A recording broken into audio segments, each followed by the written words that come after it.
নমস্কার, বিপুল দে জয় মা ইউটিউব চ্যানেলে সবাইকে আর একবার স্বাগত। আজকে আমরা একটি মেলাতে নিয়ে যাব, একটি ঐতিহাসিক মেলা, প্রায় 500 বছর পুরনো একটি মেলা। এক সাধক এবং এক সাধিকার গল্প বলবো, গল্প না, এটা বাস্তব। আমরা যাব আজকে কল্যাণীর ঘোষপাড়ায় সতী মায়ের মেলা। আমরা প্রথমেই কিভাবে যাব সেটা দেখাচ্ছি। কল্যাণী থেকে আপনারা এসে এখান থেকে টোটো বা অটো পাবেন মেলাতে যাবার জন্যে। আর এই কল্যাণী স্টেশনের 4 নম্বর থেকে কল্যাণী সীমান্ত পাবেন, যেটা সব থেকে শর্টে যাওয়া যায়। কল্যাণী সীমান্ত লোকালে উঠে কল্যাণী ঘোষপাড়া নামতে হবে। হ্যাঁ, কল্যাণী ঘোষপাড়া। সকল মানুষের আজকে গন্তব্য যেন সতী মায়ের মেলার দিকে। দেখুন, পায়ে পায়ে সকলেই এগিয়ে চলেছে সতী মায়ের মেলার দিকে। এটি শুধু মেলা নয়, একটা ঐতিহ্য, একটা আস্থা, সমস্তটা দেখাবো। আর যেহেতু মেলা, সেখানে কি কি আকর্ষণ রয়েছে সব দেখাবো, দেখতে থাকুন। প্রথমেই আপনারা ঘোষপাড়ায় নেবে একদম সীমান্তর দিকে যে রেলগেট রয়েছে, ডান দিকে কিছুটা হেঁটে এলেই আপনারা এই সোজা রাস্তায় এই এসে বাদিকে যাবেন। আমি পুরোটা দেখিয়ে দিচ্ছি আপনাদের। বাদিকে যাবেন, কিছুটা গেলেই আপনারা মন্দির পাবেন। আর মেলার সময় এলে তো কোনো কথাই নেই, লাখো মানুষ যেদিকে এগিয়ে চলেছে, আপনিও তাদের সঙ্গে পায়ে পা মিলালে একদম মন্দিরে পৌঁছে যাবেন। আর মেলা যেহেতু, আর কয়েক লাখ মানুষের যেহেতু সমাগম, তো দোকানও প্রচুর হয়, প্রচুর দোকানি এসেছে। মেলা তো জিলিপি, বাদাম এগুলো থাকবে না, এটা তো হয় না। দেখুন, এত বড় মেলা যে এই মেলার জন্য একটি আস্ত সার্কাস এখানে এসে পড়েছে। এটি সার্কাস মাঠ, বিশাল তাবু টানিয়েছে। এরপরে আর কি কি চমক রয়েছে এই মেলায় সেটিও দেখাবো। দেখুন, ড্রাগন রয়েছে, তারপরে নাগরদোলা রয়েছে ইলেকট্রিক। আর বিশেষ যে চমক এখানে, সেটি হচ্ছে জলপরী। চলুন আমরা একবার এই জলপরী ভিতরে কিভাবে থাকে সেটি দেখে আসি। দেখুন, সমস্ত রঙিন জলপরীদের চিত্র দিয়ে রাখা রয়েছে। আর যেখানে আপনারা জ্যান্ত জলপরী দেখতে পাবেন সেটি হচ্ছে এই দুটো অ্যাকোরিয়ামের মধ্যে।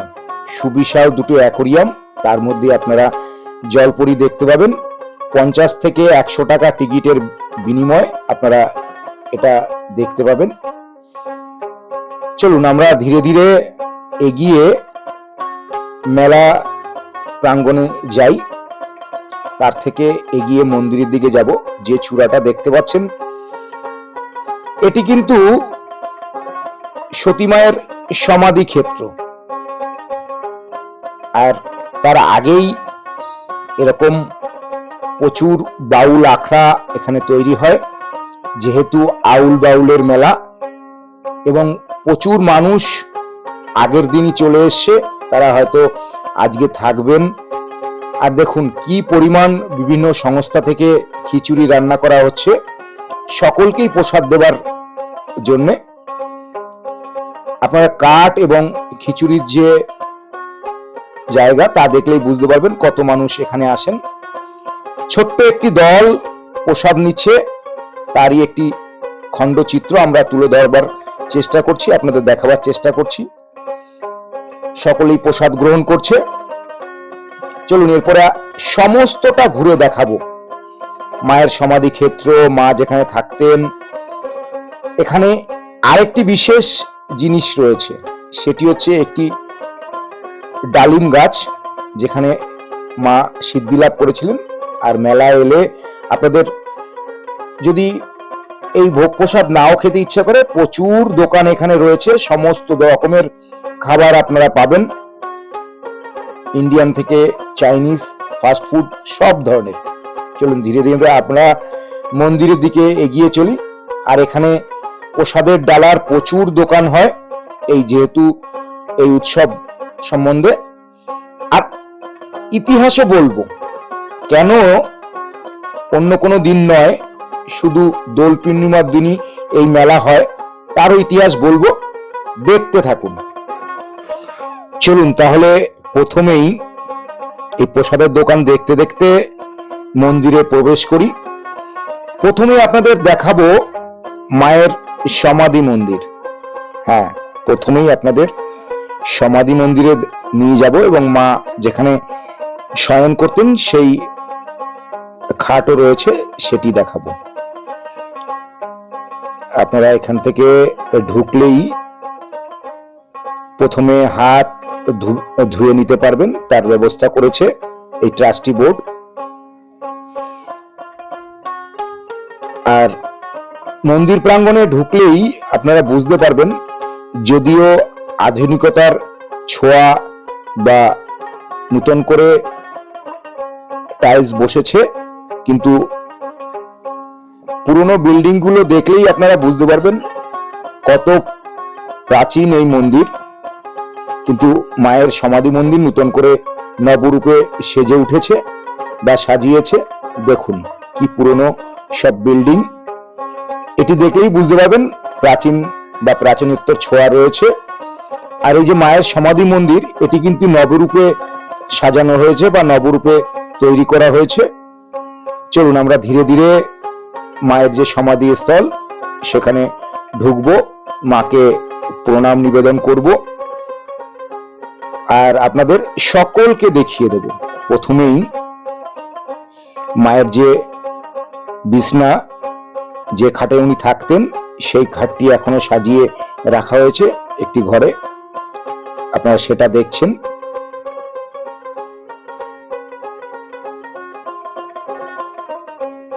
এরপরে চলুন সমাধি মন্দির দেখি।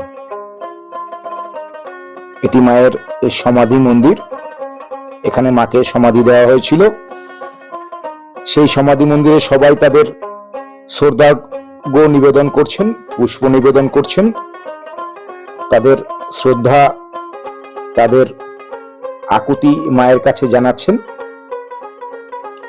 এরপরে ধীরে ধীরে দেখাবো, প্রথমেই বলেছিলাম এটি কোনো মেলা নয়, এটি আস্থা আর বিশ্বাসের, তারই একটি খণ্ডচিত্র। সকলেই পুকুর থেকে স্নান করে তারপরে মাকে পুজো দেন এই ডালিম তলায়। আর কিছু মানুষ তাদের ভক্তি এবং আস্থা নিয়ে ডন্ডি কেটে আসেন, সেই দৃশ্য আপনারা দেখছেন। এরকম প্রচুর মানুষ ডন্ডি কাটেন। যাই হোক, ইতিহাস বলি এবার। কোনো অজ্ঞাত কারণে সতীমা, যার পূর্বের নাম ছিল সরস্বতী দেবী, তিনি এবং তার স্বামী চাকদার গোবিন্দপুর থেকে সোজা চলে আসেন এই কল্যাণীর ঘোষপাড়ার এই জায়গায়। তখন এই জায়গাটি ছিল সম্পূর্ণ জঙ্গলাকৃত। একটি ছোট ডালিম গাছের তলায় সাধনায় রত হন মা। মা ছিল নিঃসন্তান। তো দীর্ঘদিন সাধনার পরে এক ফকির আসেন এবং মাকে বলেন, তোর কি চাই? মাও অবলীলায় বলে বসেন, তোমার মতো একটি সন্তান আমি চাই। এরপর কেটে যায় অনেকটা দিন, গঙ্গা দিয়ে বয়ে যায় অনেক জল। তখন আবারও সেই সাধু আসেন। সেই সাধু এসে আবারও একই প্রশ্ন করেন, মাও ঠিক একই উত্তর দিয়ে দেন। তখন সাধু, সেই ফকির বলেন, আমি তোর গর্ভে আসব এবং আমার নাম রাখবি দুলাল চাঁদ। তো মায়ের সন্তান হন, তার নাম রাখা হয় দুলাল চাঁদ। আর আজকেই এই দোল পূর্ণিমার দিনই তিনি ভূমিষ্ঠ হন। সেই কারণেই এই দোল পূর্ণিমা এখানে বিশাল মেলা হয়। মায়ের প্রচুর অলৌকিক লীলা রয়েছে, চলুন আমরা সেই বিখ্যাত বা আধ্যাত্মিক সেই ডালিম গাছ, যেখানে মা সিদ্ধি লাভ করেছিলেন, সেই গাছতলায় সকলেই পুজো দিচ্ছেন, আমরাও দর্শন করি, প্রণাম করি। দেখুন, সেই পুরনো 500 বছর আগের সেই ডালিম গাছ আজও জীবিত। এও এক অলৌকিক লীলা বলতে পারেন। সাধারণত ডালিম গাছ এতদিন বাঁচে না, কিন্তু এই ডালিম গাছটি কোনো এক অজ্ঞাত কারণে আজও বেঁচে আছে, স্বমহিমায় ডালিম দিয়ে চলেছে। আর পাখির কলতান সেই গাছে, মা আজও বিরাজমান, ভক্তদের এই বিশ্বাস। যাই হোক, এই ছিল ইতিহাস। আরো ইতিহাস রয়েছে ছোট্ট, সেই মন্দিরে নিয়ে যাব, সেখানকার ইতিহাস তখন বলবো। দেখুন, প্রচুর ভক্ত আগের দিন এসছেন, সকলেই পুজো দিচ্ছেন, আমরাও তার দর্শন করলাম আপনাদের নিয়ে। এখানেও প্রচুর ডালার দোকান আপনি পাবেন।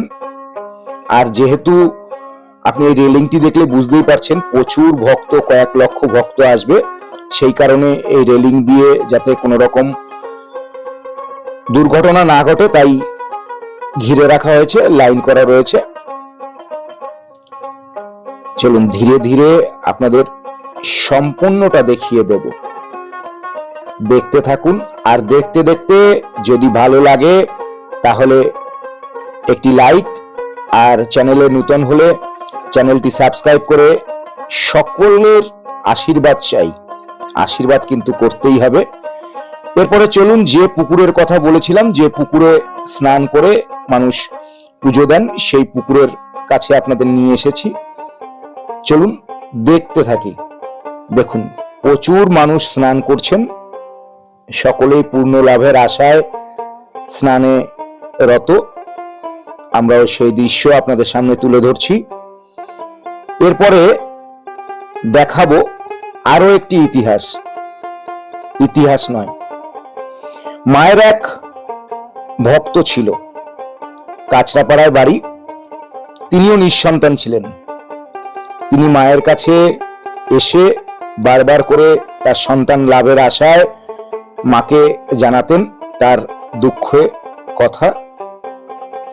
মাও কথা দিয়ে ফেলেন, যা তোর সন্তান হবে। কিছুদিন বাদে একটি সন্তান হয়। সন্তান বলতে একটি মাংসপিণ্ড। তখনই মায়ের কাছে এনে সেই ভক্ত বলেন, মা আমি তো এটা চাইনি, এ তুমি কি দিলে? এই বলতে বলতে সে চলে যায়। মা তার অলৌকিক লীলা বলে সেই মাংসপিণ্ডকে মানুষের রূপ দেন, কিন্তু তার শরীর ছিল একটু বাঁকা, তাই তার নাম হয় বাঁকা চাঁদ। এখানে পরবর্তীকালে সেও বড় সাধক হয়েছিল। আমরা সেই বাঁকা চাঁদের মন্দিরে এসে উপস্থিত হয়েছি, সেখানকার পুজো আমরা দর্শন করছি। এখানেও নিত্য পুজো হয়। ধীরে ধীরে আপনাদের সম্পূর্ণটা দেখাবো।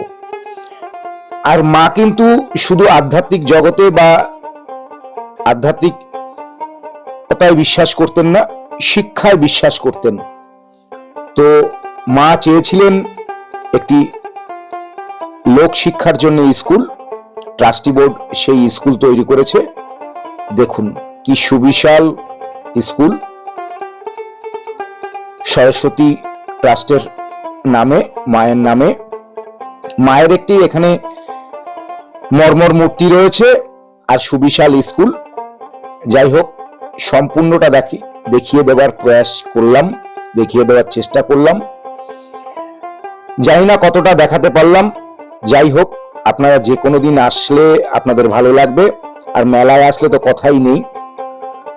জয় গুরু, জয় জয় মা তারা। দেখা হবে অন্য কোনো ভিডিওতে।